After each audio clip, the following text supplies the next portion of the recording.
Allez, salut à tous, c'est maintenant. On se retrouve aujourd'hui pour une vidéo sur les alts. Mais rapide point sur BTC par rapport à hier. Il ne s'est pas passé grand chose, on est toujours en train de range, on n'a toujours pas fait ce double bottom qui n'existe pas pour l'instant, donc on ne casse pas le niveau des 60 000, donc pour l'instant on est toujours dans un range. Je reste quand même plus baissier que haussier ici, on va pas se mentir. Après par contre si on casse 60 000, bah ok, on va pouvoir aller chercher bien simplement la résistance en haut ici. Mais ce n'est absolument pas le cas pour l'instant. Qu'est-ce que je voulais te dire d'autre? Moi je pense que toujours qu'on peut aller sur les 50 000, hein. J'avais parlé des niveaux de liquidation sur Kingfisher, c'est aussi un très bon niveau de chartiste. Donc même si sur Kingfisher ça a pas mal changé, on l'a regardé ça ce matin avec l'école. Ça a quand même pas mal changé. Mais actuellement le site a un peu de mal, donc on verra un peu après. Par contre niveau funding on est quand même très plat. Donc je pense qu'on est globalement proche d'un bottom. Après bien sûr on peut entrer dans du funding négatif longtemps. Donc on peut encore faire des creux encore et encore et encore. Mais on a quand même bien calmé le moteur. Je veux dire voilà, on n'est plus du tout sur ces niveaux. On était à 0.05. On est maintenant à 0.005, donc 10 fois moins élevé. Ce qui est pas mal du tout. Je pense qu'on est bientôt prêt à entamer une nouvelle montée. Après quand, je ne sais pas. Est-ce qu'on pourra re-rentrer avec une structure, des signaux, etc. Je ne sais pas. Mais évidemment, j'attends un niveau dans les 50 000 pour avoir quelque chose comme ça. Et ça serait juste parfait pour rentrer. Avec une divergence et tout. J'ai pas regardé honnêtement sur Bitcoin si on avait de la div.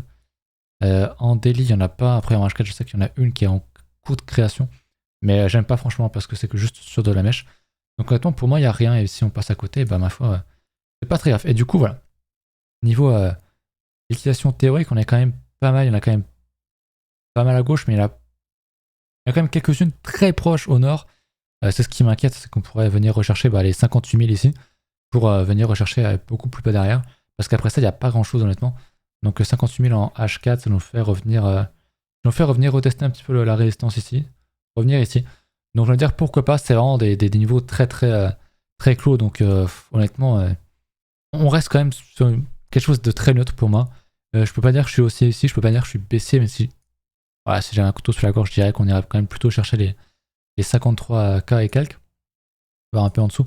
Mais honnêtement, pour moi, sur Bitcoin, il n'y a pas de gros setup ici, que ce soit à l'achat ou à la vente. On l'a dit, on est dans une grosse résistance. Donc j'irai quand même pas acheter ici, j'attends quand même qu'on vienne descendre un peu. Et puis sinon, voilà, on est quand même globalement très haussier dans une tendance de fond, donc je chercherai plutôt un achat. On va passer sur les alts, je vais refaire un point rapidement sur Ethereum. Ethereum qui a bien bounce, on a vu ça ce matin. Hier, hein, encore une fois, ce niveau a été retouché. Hop, le gros niveau ici, qui était, ma foi, magnifique. Ici, c'était pour moi deux très bonnes entrées. Moyen long terme. Par long terme, j'entends 1 an max. Hein. Je pense même plutôt à horizon 6 mois pour être plus safe. Vraiment très grosse structure, retest. Honnêtement, pour moi, c'est quasi cadeau en termes de risk reward. Hein. Si t'achètes un niveau comme ça, ton stop, il est sous ce creux-là. Et derrière, je crois que je l'ai expliqué hier. Je sais plus où c'était ce matin en coaching, enfin en école. Voilà, sur la première target, tu as déjà 1,6 de risk reward, ça te permet déjà de protéger un peu, sortir un petit peu de TP. Et puis ensuite, tu as plus de 6, donc franchement, pour Ethereum, c'est à mon sens très bon. Donc, à mon sens, il y a un bon trade à encadrer ici. Voilà. Voilà pour Ethereum, on va checker vite fait. Et on perd BTC parce que ça bouge. Hein. J'en avais parlé hier, mais voilà, on casse quand même encore un bon gros niveau de consolidation ici. Et c'est bon signe, on s'approche de la résistance. Si on y retourne, ça fera donc 1 fois, 2 fois, 3 fois et 4 fois qu'on tape dedans. À un moment donné, je veux dire, ça va casser. Donc c'est très bien, en plus on fait des creux de plus en plus élevés. Donc franchement, c'est bullish. Maintenant, il ne faut pas oublier qu'on est dans un range, et un range c'est très piégeux. On pourrait, pourquoi pas, juste faire ça en fait. Qu'est-ce qui empêcherait de faire ça? Et voir, mais pourquoi pas de casser en bas? Je sais pas. Mais quand même, je pense qu'il y a plus de chances d'aller casser au nord. Et si on casse les 0.8 là, 0,08, ça serait très bullish sur Ethereum. Et quand on voit sa paire USD, ça sent la nouvelle phase parabolique pour Ethereum dans les mois à venir, à mon sens. Donc voilà, je dirais même peut-être dans les semaines à venir. Peut-être en décembre, le début de la nouvelle tendance sur Ethereum, je ne sais pas. Et pas demain, il faut savoir que la temporalité en trading, il faut laisser ça aux noobs, hein, aux gens qui n'y connaissent rien, qui vont se faire plumer. Les professionnels n'en savent rien et le disent honnêtement. On n'en sait rien. On n'en sait rien du tout. Donc voilà. Total 2, il n'y a pas grand chose en retest. Globalement, c'est la même chose. Pour les alts, on m'a fait remarquer ce matin que le shit contre le mid était très haussier. C'est vrai, mais du coup, il y a de fortes chances pour que ce soit un petit peu pumpé via shit. Comment ça s'appelle via le Shiba. Puisque c'est l'indice FTX qui prend en compte le Shiba dans les cheats. Alors qu'en vrai, c'est une très grosse cap, le Shiba maintenant. Donc pas un cheat à mon sens. Et c'est un peu une erreur de calcul là-dessus, selon moi. Parce qu'ils confondent finalement classe d'actifs et fondamentales. Et c'est un peu dommage. On n'a pas vraiment de frais shitcoin en termes d'indice, donc c'est un peu dommage. On va regarder vos alts maintenant. Là, on est à 5 minutes, donc c'est très bien. On va regarder du coup le FTM. Le FTM, je l'avais dans ma liste, mais c'est pas grave, je vais quand même le regarder ici. Le fantôme qui est dans une tendance haussière monstrueuse, j'en avais déjà parlé. On avait bien recassé ce niveau, c'est très haussier. En termes de target, on a cette petite extension là. On a déjà touché le premier niveau. C'est vrai que ça commence à devenir de plus en plus compliqué. On est vraiment dans un truc qui est extrêmement haussier. Si je passe en linéaire, c'est une parabole. Donc une parabole qui certes a quand même bien retracé. Mais ouais, je prendrais des profits honnêtement sur chaque niveau d'extension. Le 1.41, surtout s'il y a de la div, s'il y a un setup de tech profit, il faut vraiment prendre des profits. Le 1.618, après je pense que je sortirai là. Et puis pourquoi pas rentrer plus tard et sortir plus haut sur du 2 ou 2.618. Mais je pense pas qu'on aille chercher le 2.618 sur FTM sur ce cycle. Ça me semble vraiment exagéré. Et si je prends le bottom, pourquoi pas. Plus grosse vague. Ouais, j'irai prendre pourquoi pas des profits. Chercher un setup de sortie là-dedans. Ça me semble très bien. Une bonne div, un TD9, un truc, voilà. Parce qu'il y a quand même beaucoup de volume, donc je pense qu'on est plus sur la fin que sur le début. Je sais pas s'il y a des fans de... comment on appelle ça? Des vagues d'Elliott. On aurait potentiellement une, 2, 3, 4. Et on est sans doute sur la dernière. Moi, je suis pas un grand fan d'Elliott, vous le savez, on peut leur faire dire un petit peu ce qu'on veut. Mais à mon avis, on est quand même plus proche de la fin. En termes de pourcentage, je pense pas qu'on puisse faire à nouveau 170 000% si j'arrive bien à lire le chiffre. Vous voyez ce que je veux dire? Donc attention là-dessus. Mais extrêmement haussier. C'est un des actifs les plus haussiers de ce cycle, le fantôme. Il y a aucun problème là-dessus et j'en ai pas. Ça me fout un peu la mort parce que j'en ai fait acheter un pote ici, je crois, sur le double bottom. Et sur Zone 9 aussi, il y en a pas mal qu'on a acheté ici parce que j'en parlais. Moi, j'avais déjà d'autres actifs. Et c'est un des trucs qui a le plus perf. Si on l'avait acheté ici, au cours actuel, c'était quand même en 9600%. Donc, c'est pas dégueu, quoi. Honnêtement, c'est pas dégueu. Voilà pour le FTM. Je dis ce que j'en pensais. Le ADA. Le ADA qui me fait penser pas mal à Ethereum, c'est-à-dire qu'il a cassé son ATH. Mais ça fait un très beau retest ici. Et oh, il tombe là. Ok, il tombe. Mais bon, tant qu'il conserve son creux, ici, pour moi, il n'y a pas de problème. Et du coup, je sais pas ce qu'on a en termes de retracement Fibo. On approche des 61.8. À voir si on zoome peut-être en daily. On arrive, ouais. On a un très bon niveau à mon sens ici. On a un bon support. Je vais l'agrandir un petit peu pour toucher 61.8. Pour moi, ici, c'est une zone où je chercherai très clairement des achats. Donc des setups, c'est pas juste payer un niveau parce qu'il faut payer un niveau. Voir s'il y a des divergences, etc. Ça pourrait être intéressant. Et l'idée, un trade théorique, ça pourrait être de payer ça avec un stop sous ce plus bas ici. Et derrière, on va jouer des grosses extensions et je sais pas si j'en ai. Je vais enlever ça. Voilà, un premier niveau ici. Mais j'irais plutôt peut-être payer une extension type... je prendrais ça avec pourquoi pas ce niveau-là, voire même carrément celui-là. Et là, on pourrait aller viser un 8.68, ça me paraît pas mal. Ça fait 11 de risk reward. Pour moi, c'est pas du tout impossible de faire ça. C'est même une target très réaliste. Et donc c'est bien, honnêtement, ça voilà, un type de trade avec 11 de risk reward. C'est pas tous les jours sur les cryptos.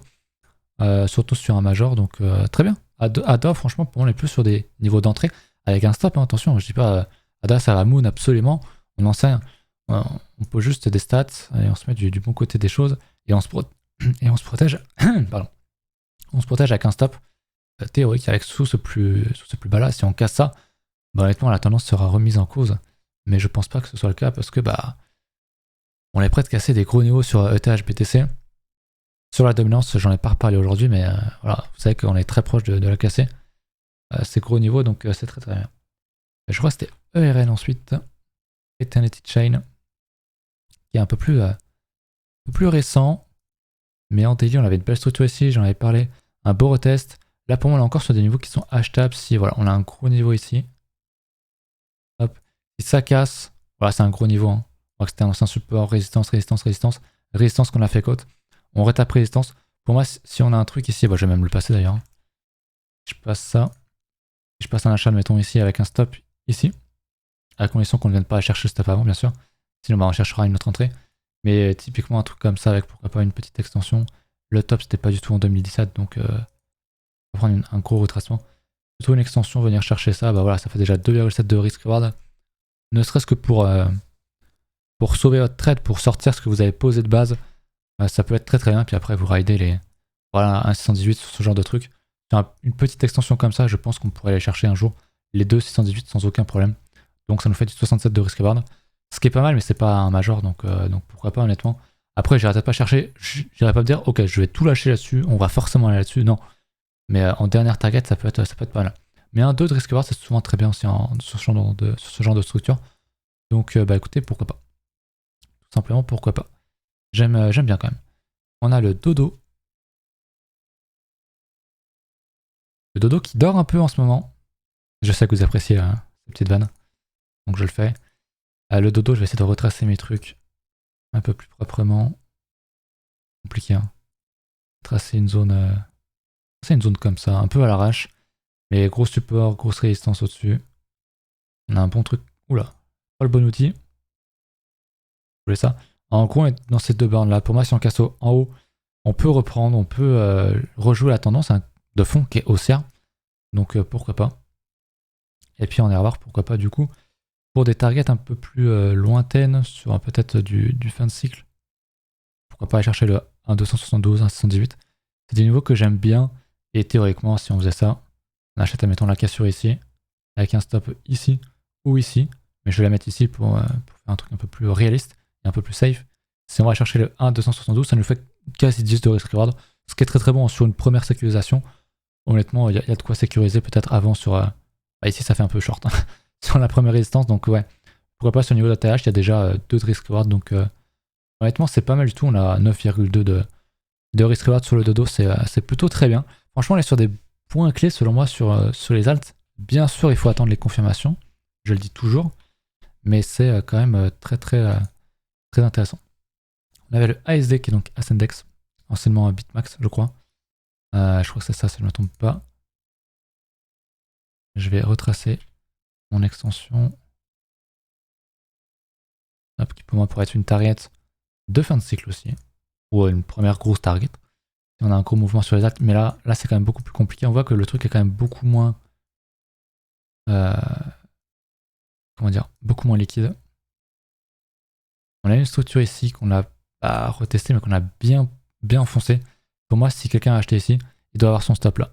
Si quelqu'un a acheté là, le stop doit être là pour gérer sa position. Maintenant, à l'état, il n'y a pas vraiment de gros niveaux.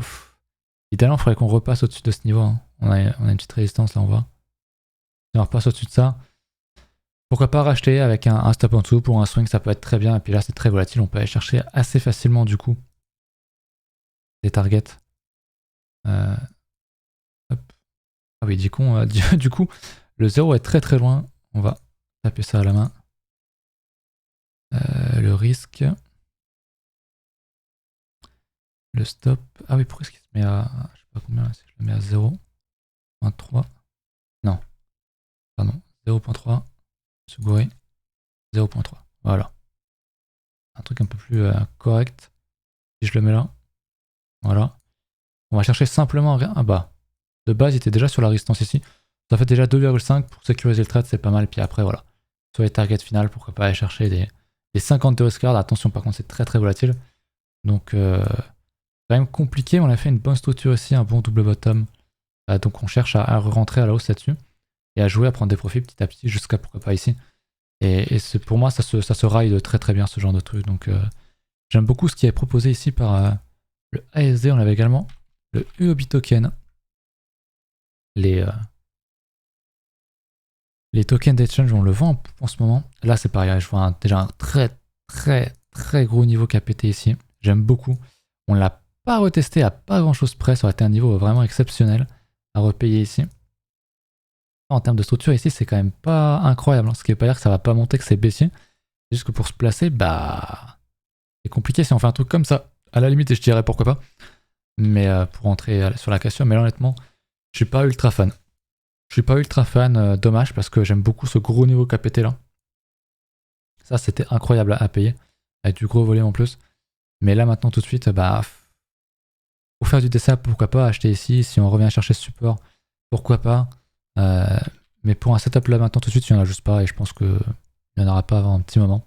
Et il faut l'accepter tout simplement. Dernière altcoin qu'on m'a proposé, enfin, pas la dernière qu'on m'a proposée, mais la dernière que j'ai choisie, parce que j'ai pas trop le choix, je peux pas tous les faire, il y a de plus en plus de monde en commentaire, ce qui est très sympa d'ailleurs, merci. C'est donc le Mina, bon bah là c'est V-bottom, donc pour rentrer là-dedans c'est très compliqué. Maintenant on voit qu'on a un range ici, un range avec peu de volat, je me mets en linéaire, ça parle bien. Donc moi ça me plaît beaucoup. Ce qu'on veut maintenant, bah bien sûr c'est une cassure au nord pour jouer la continuation de tendance. Donc si on fait une cassure ici, admettons, avec un stop sous la structure, derrière on peut chercher, pourquoi pas, des extensions. Un 272 qui offre un petit 1,7 de risk reward, mais je pense qu'on peut aller plus haut. Après, c'est vrai que j'ai beaucoup de mal à payer des trucs qui ont vraiment fait des V-bottom comme ça. C'est compliqué, mais si ça casse en haut, franchement, c'est bullish. Vous le savez, un range vraiment bien latéral, bien droit qui casse à l'os, dans une tendance bien haussière, c'est souvent très bon. Donc à suivre. Sinon, il y avait peut-être... il y a une autre manière de... pour les Fibos, mais c'est juste pour avoir le 2. Prendre ça. Alors j'ai pas le 2 tracé, mais il doit être à peu près par là, donc sur un 41 en gros de l'autre extension. Ça nous fait 3 de risk reward pour jouer le truc au max. Donc j'aime bien aussi. Il y a une bonne target à les prendre, il y a un bon trade à prendre. C'est moins évident que les autres, peut-être un peu plus risqué. Mais si on casse ça, à mon avis, on va continuer le momentum extrêmement fort qu'on avait ici. Tout simplement. Voilà. J'espère que la vidéo vous a plu. N'hésitez pas à checker la description pour tout ce qui est documents. On a accessible gratuitement. Il y a aussi l'école pour ceux qui sont prêts à payer et à apprendre avec nous, avec moi et Tilt les matins. Et pas que les matins, il y a des rediffs bien sûr. Vous êtes le bienvenu. Sinon, vous pouvez mettre un petit commentaire si vous voulez que je regarde votre alt. N'hésitez pas à me la proposer. On choisira ça la prochaine fois. Allez, salut!